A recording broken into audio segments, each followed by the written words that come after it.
full body camera footage. They decided to slander Derek Chauvin as a racist cop instead.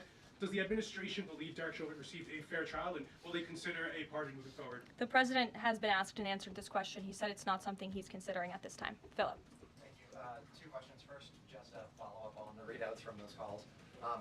When it comes to the discrepancies between the U.S. and Russian readout of that call between President Trump and Putin, is it the president's assessment that something is getting lost in translation, or does he believe that the Russians are trying to play games here? Nope. The president believes in his team that put the readout out, and he also put his own out on Truth Social. We've been incredibly transparent about all of the president's calls with foreign leaders, and again, I would defer you to the readout. And then following up Michael. on... Thank you, Karoline. White House said yesterday that gas prices across the U.S. have fallen for the fourth straight week. 34 states now seeing gas under $3 a gallon. This limited ceasefire with Ukraine regarding oil refineries, energy, will that affect gas prices here in the U.S.?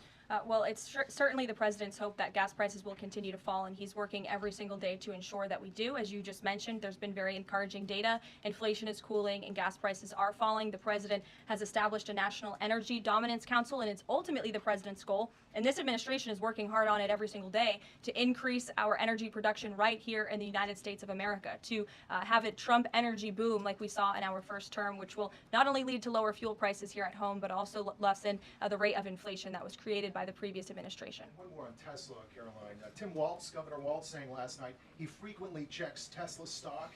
In doing so, to quote, give me a little boost during the day. How should Americans view politicians who take pride in the downfall of an American car company? I think that's quite sad, but I think Governor Waltz unfortunately is living a sad existence after his devastating defeat on November 5th. Reagan, go ahead. Thank you, Caroline. Across the country, Tesla cars are being lit on fire, dealerships are being shot up, Molotov cocktails are being used. There was a website posted yesterday that shared the addresses of private Tesla owners and reportedly had Kash Patel's information on it. AG Gandhi has called this acts of domestic terrorism.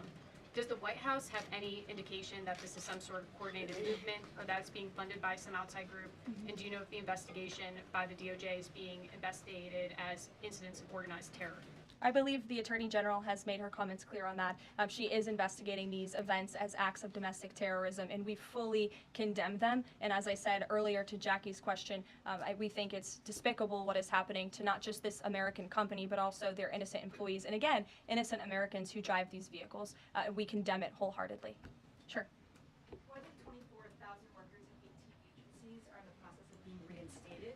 What is your message to these workers, and can you assure them they won't be fired again as the administration directs agencies to do more layoffs? Well, the administration is complying with the court's order. Again, as I have spoken about.